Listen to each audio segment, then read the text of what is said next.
Hello बच्चों, कैसे हैं आप सभी। अनीता एजुकेशन में आपका एक बार फिर से स्वागत है। बेटा, कल आपका 10th सीबीएसई बोर्ड का एग्ज़ाम है। तो आपको कल भी मैंने वीडियो अपलोड की थी। तो फिर भी कुछ बच्चों के कमेंट आ रहे हैं कि मैम व्याकरण वाले जो टॉपिक हैं वो दोबारा से करवा दें, हमें वाच्य नहीं समझ आ रहा है। तो उसी के रिगार्डिंग एक छोटी सी वीडियो एक और आपको बना रही हूँ मैं आपके लिए। तो इसमें व्याकरण के जो टॉपिक है बेटा, मैंने आपको पहले ही बताया, आपके व्याकरण के जो टॉपिक हैं वो 4 टॉपिक ही हैं। व्याकरण में आपको 4 टॉपिक आने हैं। कौन कौन से आ रहे हैं? पहला आपका आ रहा है रचना के आधार पर वाक्य भेद। रचना के आधार पर वाक्य भेद, ये 4 मार्क्स का आपका टॉपिक आना है। तो 4 मार्क्स का बेटा ये टॉपिक है, इसमें से आपको 5 क्वेश्चन दिए जाएंगे, उसमें से कोई 4 आपने करने हैं। पहले क्या होता था, प्रीवियस ईयर उससे पहले आपके एमसीक्यू में आते थे, नीचे ऑप्शन दी जाती थी कि ये सरल वाक्य है, साधारण है, संयुक्त है या मिश्र है। लेकिन इस बार क्या है, आपको खुद ही लिखना है, यह आपके ऑब्जेक्टिव में नहीं आएगा। तो रचना के आधार पर वाक्य भेद होते कितने हैं? पहला आपको बताया था सरल वाक्य। सरल वाक्य, सरल वाक्य में आपकी एक ही क्रिया होती थी, मतलब एक काम के होने का पता चलता था। ओके, तो वो था सरल वाक्य आपका। जैसे एग्जाम्पल ले लेते हैं बेटा, मेरे पास सैम्पल पेपर है, उसमें से मैं आपको एग्जाम्पल करवाती हूँ अभी। सरल वाक्य में मतलब एक काम के करने का पता चलता है। ओके, जैसे हम एग्जाम्पल ले लेते हैं, लड़के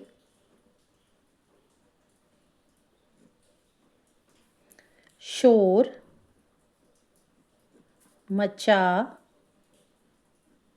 रहे हैं। लड़के शोर मचा रहे हैं, तो मतलब इसमें एक काम के होने का पता चल रहा है, कोई योजक शब्द नहीं है कोई और, इसलिए ऐसा कुछ भी नहीं है। तो आपको लड़के शोर मचा रहे हैं वहां पे दिया जाएगा ये वाक्य भेद बताइए। वाक्य भेद बताइए। आपने क्या कर देना है, ये कौन सा हो जाएगा? सरल वाक्य। दूसरा रहता है बेटा संयुक्त वाक्य। संयुक्त, संयुक्त 2 शब्दों से मिलकर बनता है, सम प्लस युक्त। इसमें 2 वाक्य होते हैं और ये किसी योजक शब्द के द्वारा आपस में जुड़े होते हैं। 2 वाक्य होंगे। ओके, तो इसमें अभी हम ले लेते हैं एग्जाम्पल। संयुक्त वाक्य में देखिए,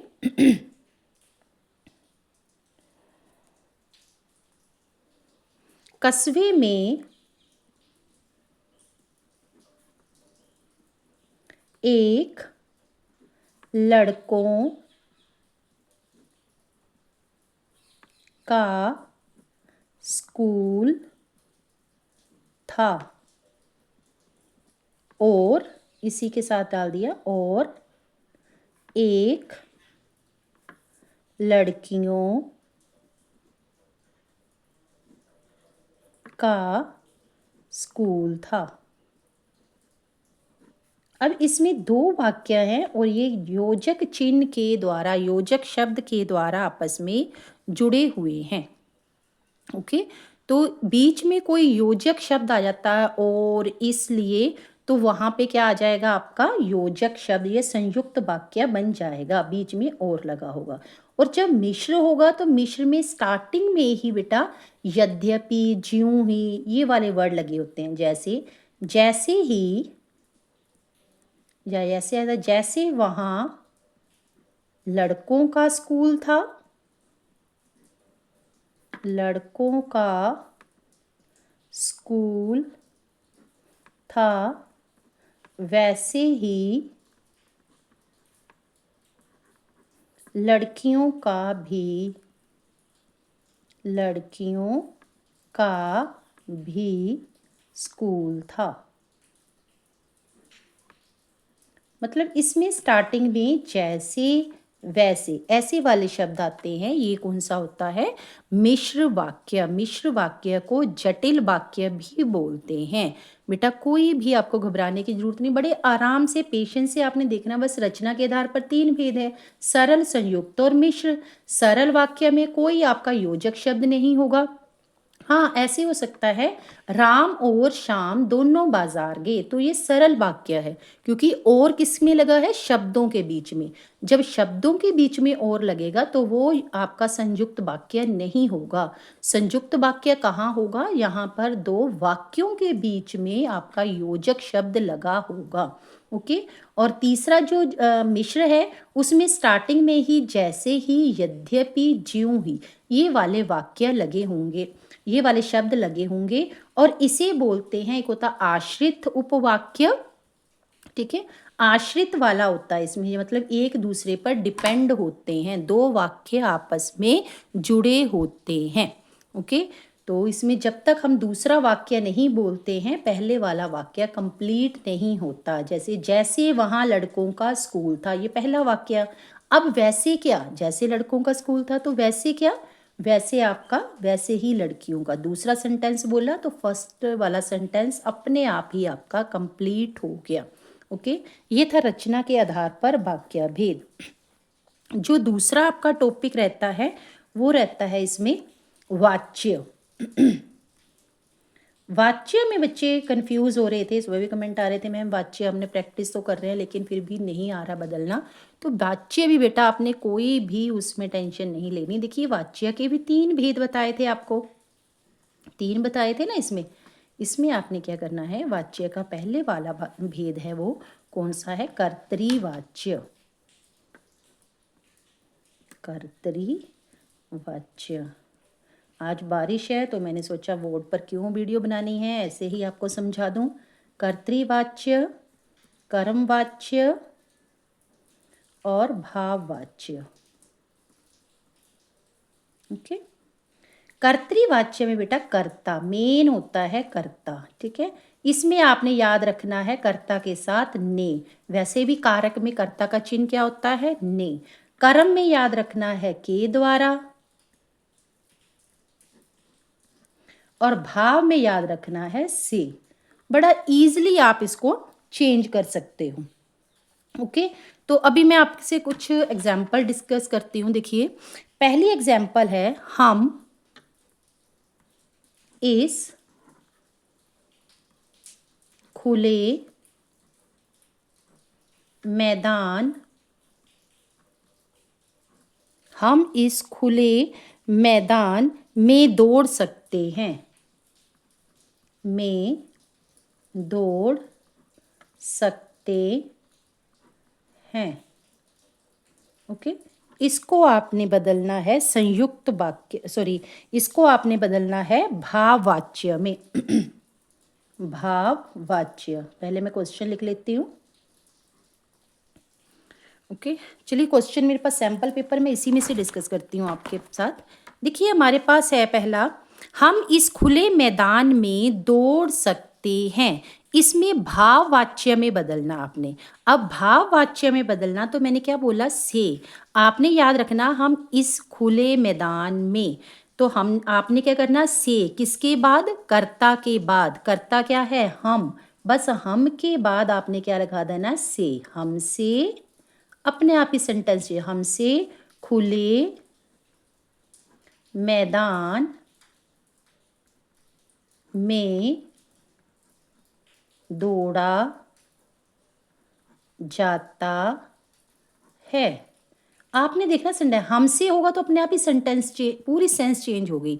बस हम के बाद आपने से लगा देना है, सेंटेंस उसके अकॉर्डिंग ही बना देना। हमसे खुले मैदान में दौड़ा जाता है। दूसरा सेंटेंस है इसमें, अशोक ने विश्व को शांति का संदेश दिया। अशोक ने विश्व को, देखिए अशोक ने, अब ने मैंने कहाँ बताया आपको? कर्तरी में।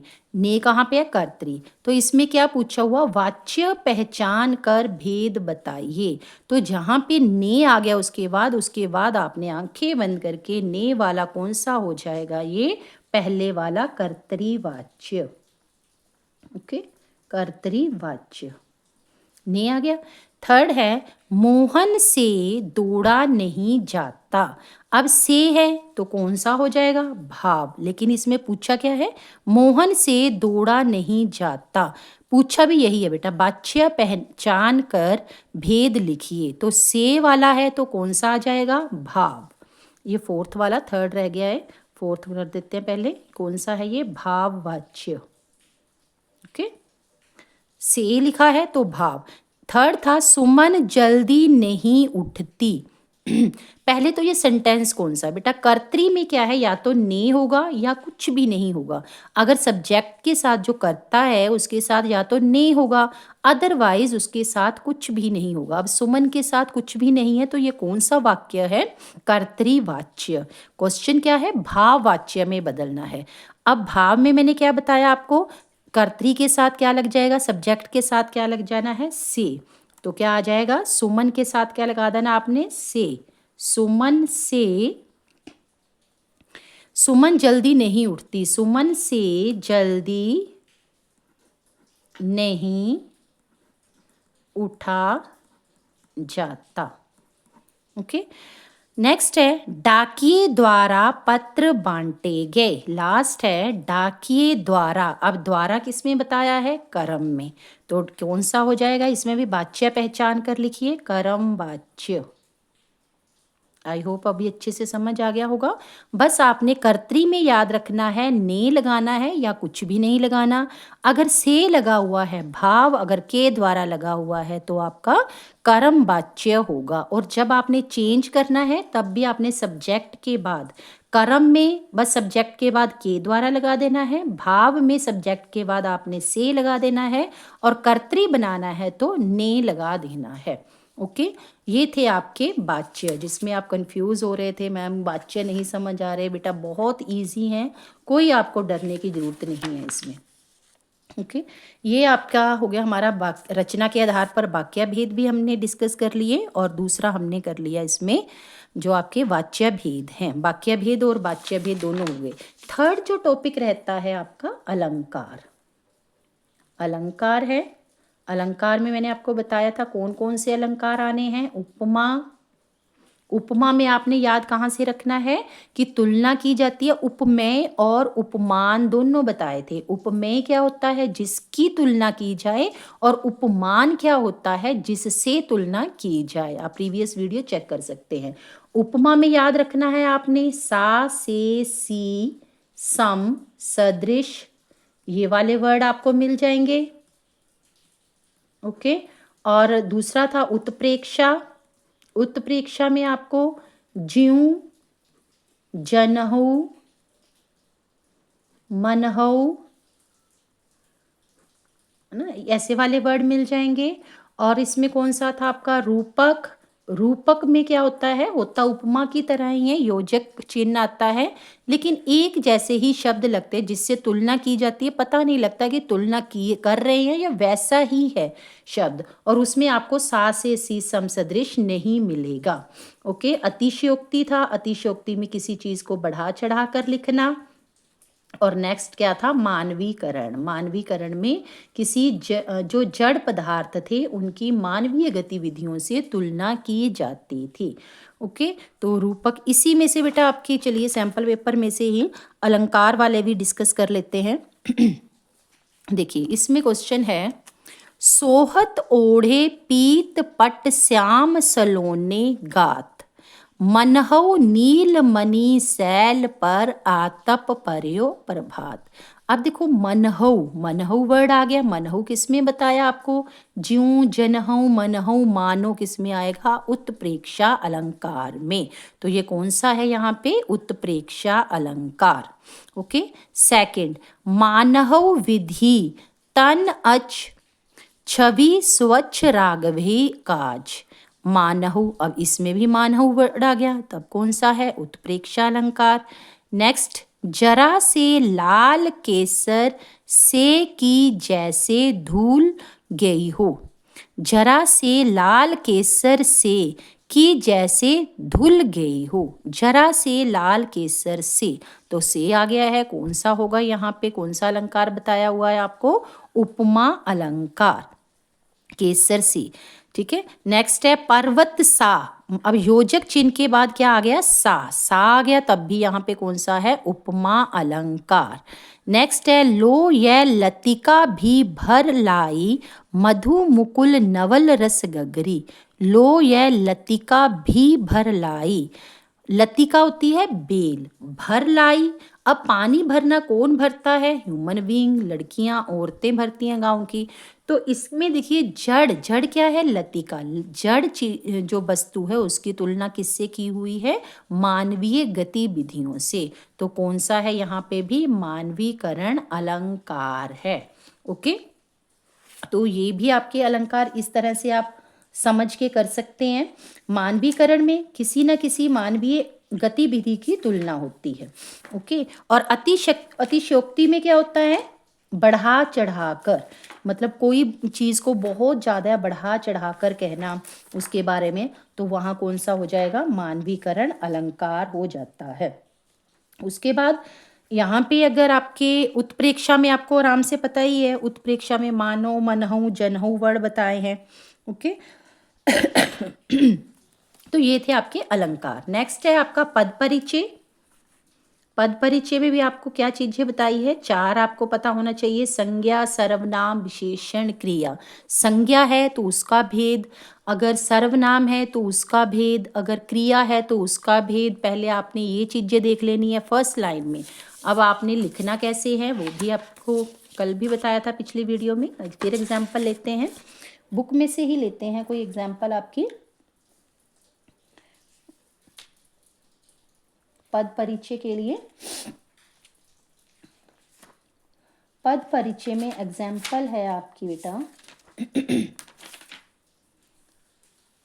हम देहरादून घूमने गए।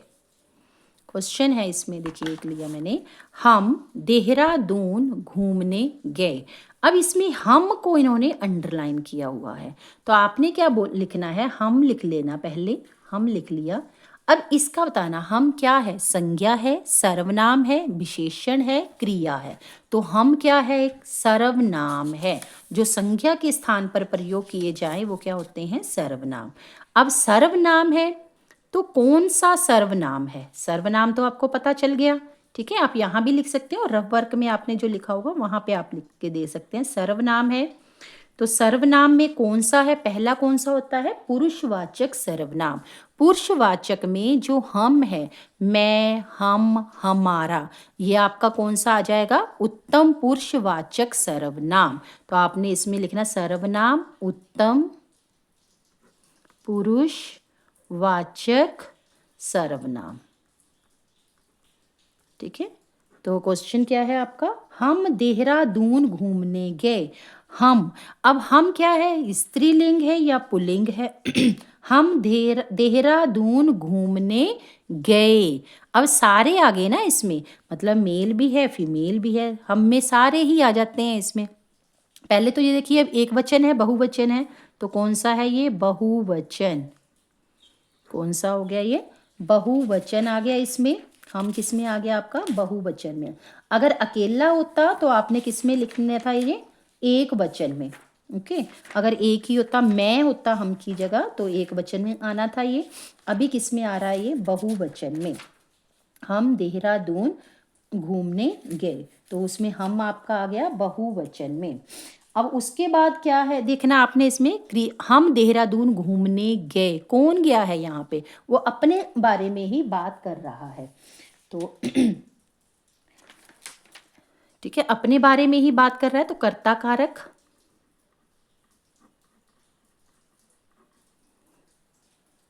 ठीक है, कर्ता कारक आ जाएगा इसमें। तो ये था आपका, इस तरह से आपने पद परिचय करना है। अगर यहाँ पे किसी का नाम हो, जैसे सपोज करो दिल्ली, दिल्ली का आपसे पूछा जाए, या बॉम्बे या शहर किसी का भी, तो दिल्ली क्या है आपकी, एक नाम है, व्यक्तिवाचक संज्ञा आ जाएगा इसमें, व्यक्तिवाचक संज्ञा। उसके बाद दिल्ली क्या है, एक वचन, एक वचन है। दिल्ली में बहुत गर्मी है, गर्मी है। दिल्ली में बहुत गर्मी है, एक वचन आपका आ गया, उसमें एक ही शहर का नाम बताया हुआ है। स्त्रीलिंग है या पुल्लिंग है? स्त्रीलिंग या पुल्लिंग आपने देखना है, वो किससे पता चलेगा? सेंटेंस की सेंस से पता चलेगा। दिल्ली में बहुत गर्मी है, तो क्या आ जाएगा इसमें? स्त्रीलिंग। ठीक है, स्त्रीलिंग। इस तरह से आपने ये पद परिचय करने हैं। तो ये थी बेटा आपके जो ग्रामर वाले पोर्शन है 4, उसके बारे में बताया टॉपिक जो ग्रामर के हैं। आपको कल भी यही बताया, पेपर में, लैंग्वेज के पेपर में बेटा अपनी राइटिंग का ध्यान रखना है आपने। राइटिंग नीट एंड क्लीन होनी चाहिए आपकी। कोई भी ओवर राइटिंग नहीं करनी, कटिंग नहीं करनी, सोच समझ के पेपर करें। जो अनसीन पैसेज है वो लास्ट के आपने 45 मिनट उसके लिए दे देने हैं, लास्ट वाला। पहले अपना पूरा पेपर अटैम्प्ट करें, क्वेश्चन छोड़ना नहीं है और क्वेश्चन नंबर सही होने चाहिए। जो राइटिंग सेक्शन है वो आपने हाईलाइट करके लिखना है और उसको एक बॉक्स बना के पत्र लिखना है। पत्र आपका पूरा एक पेज में आना चाहिए और उसमें मतलब अगले पेज पर कोशिश करें कि ना लिखे जाए। ऐसे ही आपका अनुच्छेद है, संदेश लेखन है, ईमेल लेखन है, ईमेल में आपने मेल आईडी लिखनी है। तो इन बातों का ध्यान रखना है। ओके बेटा, आई होप आपका पेपर बहुत अच्छा होगा, आपने बहुत अच्छे से मेहनत की हुई है। All the best.